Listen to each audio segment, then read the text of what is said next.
샬롬 샬롬 샬롬 샬롬 샬롬. 하나님 사랑합니다. 여러분 주 안에서 사랑합니다.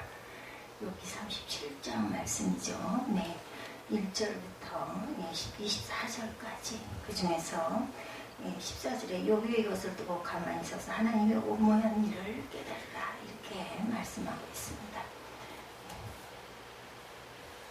하나님의 말씀하시기 직전에 엘리 후의 마지막 변론이죠. 엘리후는 하나님의 마음으로 욥을 책망합니다. 하나님은 천지를 만드시고 섭리하시는 분이고 우리 인생사에 생사화복을 주장하시는 분이죠. 여기서 하나님의 신비로운 사랑과 공의가 나타납니다. 우리 인간은 우리가 받는 고난에 대한 이런 하나님의 신비로운 섭리를 잘 알지 못합니다. 엘리후는 욥이 이런 하나님의 섭리를 알지도 못하면서 하나님에게 원망과 불평한다고 책망합니다. 첫째, 하나님의 소리를 똑똑히 들어라. 1절에서 4절에 보면 폭풍이 엘리후의 마음을 거세게 칩니다. 엘리후는 마음이 떨며 그 자리에서 흔들립니다. 욥과 세 친구는 모두 엘리후가 들은 하나님의 음성을 들으라고 합니다. 그분의 입에서 나오는 천둥과 같은 소리를 들어야 한다. 이렇게 말씀하죠. 1절에서 4절 봅니다. 이로 말미암아 내 마음이 떨며 그 자리에서 흔들리도다. 하나님의 음성 곧 그의 입에서 나오는 소리를 똑똑히 들으라.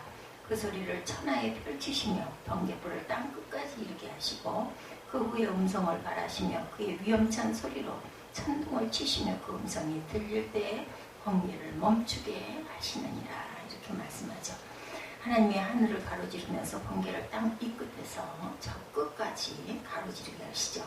그 후 천둥과 같은 하나님의 음성이 들립니다. 하나님은 오셔서 온 천하의 음성을 바라신다. 예수님이 재림하실 때 주님의 우리의 이름을 부르는 음성은 온 지구로 퍼져나갈 것이고 우리는 그 입에서 나오는 소리를 똑똑히 들을 수 있어야 합니다. 하나님은 번개를 멈추지 아니하시고 번개불을 땅 끝에서 이르게 하듯이 하늘 이 끝에서 저 끝까지 온 우주를 다스리시고 하나님은 온 천지를 모두 다스리시는 능력이 있는 분입니다. 왜냐하면 온 천하를 지으셨기 때문이죠. 두 번째, 하나님은 놀라운 음성을 내십니다. 5절에서 7절에 보면 하나님은 놀라운 음성을 내시며 우리가 헤아릴 수 없는 큰 일을 하신다. 하나님은 놀라운 음성을 내시며 우리가 헤아릴 수 없는 큰 일을 행하신다. 눈을 명하여 땅에 내리라 하시며 적은 비와 큰 비도 내리게 명하시느니라. 그가 모든 사람의 손에 표를 주시어 모든 사람이 그가 지으신 것을 알게 하려 하시니라. 하나님의 능력은 이렇게 헤아릴 수가 없죠. 엘리후는 욥에게 그의 입에서 나오는 음성을 똑똑히 들으라고 말합니다. 하나님은 명하여 눈과 비를 내리셨습니다. 하나님의 말씀은 인간의 말처럼 단지 의사를 전달하는 그런 수단이 아닙니다. 자연을 다스리시고 운행하시는 실제적인 힘을 지닌 창조적인 음성을 가지신 분. 그가 모든 사람의 손에 표를 주셔서 모든 사람이 그가 지으신 것을 알게 하고 눈이나 비가 내리면 사람들은 하던 일을 멈추고 하나님이 하시는 일을 바라보게 하십니다. 하나님께서는 사람들이 쉬면서 그동안의 하나님의 일을 상기하며 그 능력을 또한 인정하게 하시죠. 그가 모든 사람의 표를 주셔서 모든 사람이 그가 지으신 것을 알게 하려 하십니다.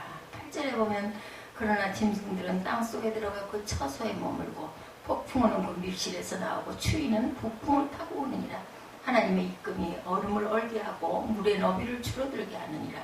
또한 그는 구름에 습기를 실으시고 그의 번개로 구름을 흩어지게도 하시느니라. 그는 감싸고 도시며 그들의 할 일을 조종하시느니라. 그는 땅과 육지 표면에 있는 모든 자들에게 명령하시느니라. 혹은 징계를 위하여 혹은 땅을 위하여 혹은 긍휼을 위하여 그가 그런 일을 생기게 하시느니라. 욥이 이것을 듣고 가만히 있어서 하나님의 오묘한 일을 깨달으라. 오늘 제목이기도 합니다. 하나님의 오묘한 일을 우리는 이렇게 깨달아야 된다. 폭풍우를 불게 하시고 그리고 하나님의 입김에 얼음을 얼게 하고 물의 너비를 줄어들게 하고 또한 그런 구름의 습기를 씻으시고 번개 구름을 흩어지게 하시는 그러한 하나님이다. 8절에서 11절이죠. 엘리후는 인류의 역사뿐 아니라 모든 자연의 현상까지도 자신의 수중에 두시고 통치하시는 하나님의 절대 주권을 선포합니다. 하나님은 바다까지도 얼음을 얼게 하신다. 구름을 주관하시는 분도 또한 하나님이다. 하나님에게는 짙은 먹구름 위에 습기를 더하십니다. 하나님은 모든 것을 통해 창조주 하나님을 깨달아 알게 하시는 분이시다. 네 번째, 징계와 긍휼을 위하여 일하시는 분. 12:13절이죠. 그는 감싸고 도시며 그의 할 일을 조정하시고 땅과 육지 표면에 있는 모든 자에게 명령하시고 징계를 위하여 온 땅을 위하여 온 긍휼을 위하여 그가 그런 일을 생기게 하시느니라. 그렇게 하심으로 하나님께서는 당신이 원하는 곳에 비를 내리시고 하나님께서는 구름을 당신의 뜻대로 운영하시면서 온 지표면 위에 당신의 원하시는 대로 자연 현상 또한 움직이시는 하나님. 그는 땅과 육지 표면에 있는 모든 자들에게 명령하십니다.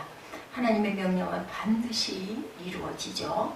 하나님은 징계와 긍휼을 위하여 이런 일을 행하십니다. 구름의 조성과 운행 하나만으로도 인생들의 삶을 관여하시는 하나님. 구름으로 인한 징벌을 많은 비를 내려서 홍수로 땅의 모든 소산물과 토지를 파괴하기도 하시고 땅에 적당한 비를 내려 초목과 작물이 잘 자라 풍성한 수확을 거두기도 하시는 분. 긍휼 베푸심을 위하여 이런 일을 행하십니다. 하나님께서 불쌍한 인간들을 향해 사랑을 베푸시기 위하여 구름을 사용하시고 이처럼 폭풍과 구름 등은 하나님께서 이 세상을 다스린다는 분명한 증거이기도 하다. 하나님의 오묘한 일을 그대는 아느냐. 14절에서 18절 말씀이죠. 욥이여 이것을 듣고 가만히 서서 하나님의 오묘한 일을 깨달으라. 하나님이 이런 것들에게 명령하셔서 구름의 번개로 번쩍거리게 하시는 것을 그대가 아느냐. 그대는 겹겹이 쌓인 구름과 완전한 지식의 경이로움을 아느냐. 땅이 고요할 때 남풍으로 말미암아 그대의 의복이 따뜻한 까닭을 그대가 아느냐. 그대는 그를 도와 구름장들을 두들겨 넓게 만들어 녹여 부어 만든 거울같이 단단하게 할 수 있겠느냐. 우리가 그에게 할 말을 그대는 우리에게 가르치라. 우리는 아둔하여 아뢰지 못하겠노라. 하나님의 오묘하신 통치의 지혜를 깨달으라고 요구합니다.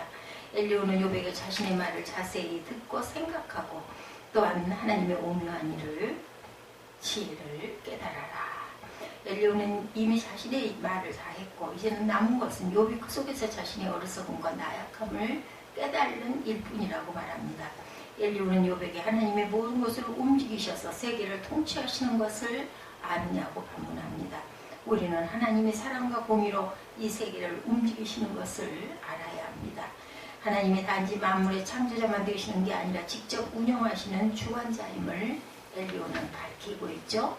하나님은 구름으로 하여금 번갯빛을 발하게 하시고 구름 귀에 충돌로 번개가 치는 것 또한 우연한 자연 현상이 아니라 하나님의 간섭하시는 것이고 하나님의 오묘한 지혜를 인간은 감히 짐작할 수도 없고 겹겹이 쌓인 구름과 하나님의 완전한 지식의 경이로움을 다 알지 못합니다. 엘리후는 하늘 위에 구름이 자유롭게 펼쳐져 있는 모습을 또한 묘사하죠. 하나님은 하늘에서 구름이 지주가 없이도 매달려 있는 신기한 모습의 평행 상태를 만들고 계십니다.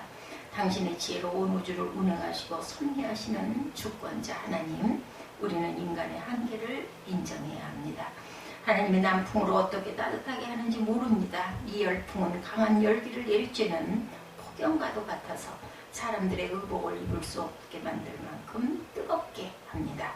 옷을 입은 사람들에게 질식할멈 같은 더위를 느끼게 하고 무침 승들을 깊은 그늘 속으로 몰아넣기도 하시고 구름을 만들 수가 없어요. 욥은 사람은 그렇죠? 욥이 청동과 같은 하늘을 주저하여 펼쳐놓을 수 있느냐고 묻습니다.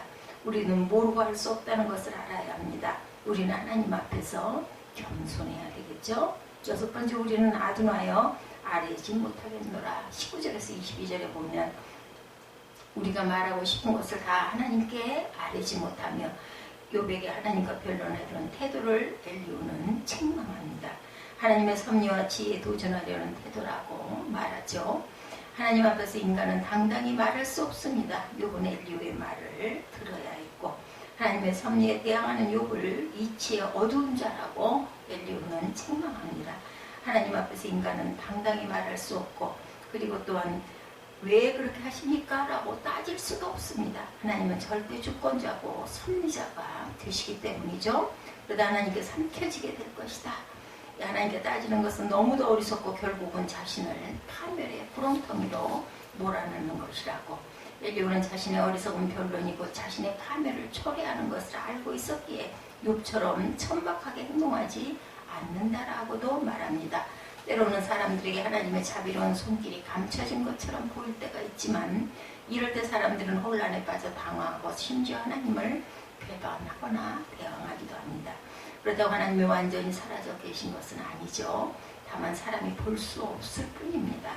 태양을 가렸던 구름이 바람 위에 날려가고 감추었던 태양이 다시 빛을 발하고 이 태양의 나타남이 세상을 환히 비추는 것처럼 하나님의 갑작스러운 나타나심은 사람들에게 두려움과 존경을 불러일으켜서 그 앞에서 완전히 순복하게도 만듭니다. 고난 중에 신비로운 하나님을 우리는 경외해야 합니다. 엘리후는 자연 만물을 통하여 하나님의 신비로우심을 말하죠. 하나님의 크고 위대하심을 말합니다. 우리는 우리의 머리로 이해할 수 없는 하나님을 알아야 합니다. 하나님의 고난을 주시는 것을 이해할 수 없음을 또한 우리는 인정하고 깨달아야 합니다. 우리 인간은 왜냐? 한계적인 존재이기 때문이죠. 하나님 앞에서 우리는 그래서 겸손해야 하고 우리는 모르고 있다는 것을 인정해야 되고 우리가 무엇인가 아는 줄 생각하면 마땅히 알 것을 알지 못하는 것이라. 엘리후는 욥에게 마지막으로 겸손해라 말합니다. 하나님이 욥에게 말씀하시는 것도 겸손하라는 것입니다. 우리는 고난을 주시는 하나님 앞에서 겸손히 참고 인내해야겠죠. 고난 중에 신비로우신 하나님을 알고 경외하며 태양처럼 하나님이 우리에게 나타나실 하나님을 기다리고 사모할 줄 아는 하나님을 인정하고 하나님이 지으신 모든 것들 우리가 다 알지 못하는 그것을 인정해서 하나님을 더욱 경외하고 겸손히 무릎을 꿇는 하나님의 귀한 자녀들에게 하여 주옵소서 하고 우리 기도하십시다. 하나님의 오묘한 일을 깨달아가는 저희들 되게 하여 주옵소서. 이로 말미암아 내 마음이 떨며 그 자리에서 흔들렸도다. 하나님의 음성도 곧 그의 입에서 나오는 소리를 똑똑히 들으라. 그 소리를 천하에 펼치시며 번갯불을 땅 끝까지 이르게 하시고 그 후에 음성을 바라시며 그의 위험찬 소리로 천둥을 치시며 그 음성이 들릴 때 번개를 멈추게 하시느니라. 하나님은 놀라운 음성을 내시며 우리가 헤아릴 수 없는 큰 일을 행하시느니라. 눈을 명하여 땅에 내리라 하시며 적은 비와 큰 비도 내리게 명하시느니라. 그가 모든 사람의 손에 표를 주셔서 모든 사람이 그가 지으신 것을 알게 하려 하시니라. 그러나 짐승은 땅속에 들어가 그 처소에 머물고 폭풍우는 밀실에서 나오는 추위는 폭풍을 따고 부풍을 타고 오느니라. 하나님의 이끼며 얼음을 얼게 하고 물의 너비를 줄어들게 하며 그는 구름에 습기를 실으시고 그의 번개로 구름을 흩어지게도 하시느니라. 그는 감싸고 도시며 그들의 할 일을 조종하시느니라. 그는 땅과 육지 표면에 있는 모든 자들에게 명령하시느니라. 혹은 징계를 위하여 혹은 땅을 위하여 혹은 긍휼을 위하여 그가 그런 일을 생기게 하시느니라. 욥이 그것을 두고 가만히 서서 하나님의 오묘한 일을 깨달으라. 하나님이 그런 것들에게 명령하셔서 그 구름의 번개로 번쩍거리게 하시는 것을 그대가 아느냐? 그대는 겹겹이 쌓인 구름과 완전한 지식의 경이로움을 아느냐? 땅이 고요할 때 남풍으로 말미암아 그대의 의복이 따뜻한 까닭을 그대가 아느냐? 그대는 그를 도와 구름 정도를 두들겨 넓게 만들며 녹여부어 만든 거울같이 단단하게 할 수 있겠느냐? 우리가 그에게 할 말을 그대는 우리에게 가르치라. 우리는 아둔하여 알지 못하겠노라. 내가 말하고 싶은 것을 어찌 그에게 구할 수 있으랴. 삼켜지기를 바랄 자가 어디 있으랴. 그런즉 바람이 불어 하늘이 말끔하게 되었을 때 그 밝은 빛을 아무도 볼 수 없느니라. 북쪽에서는 황금 같은 빛이 나오고 하나님께서는 두려운 위험이 있느니라. 현능자를 우리가 찾을 수 없나니 그는 권능이 지극히 크사 점이나 무한한 공의를 굽히지 아니하시니라. 그러므로 사람들은 그를 경외하고 그는 스스로 지혜롭다는 모든 자를 무시하시느니라. 이런 하나님의 귀한 권능을 인정하고 그리고 감사하고 항상 주님의 위대하심을 찬양하는 저와 여러분 되시기를 주님의 이름으로 축복합니다. 기도하시겠습니다.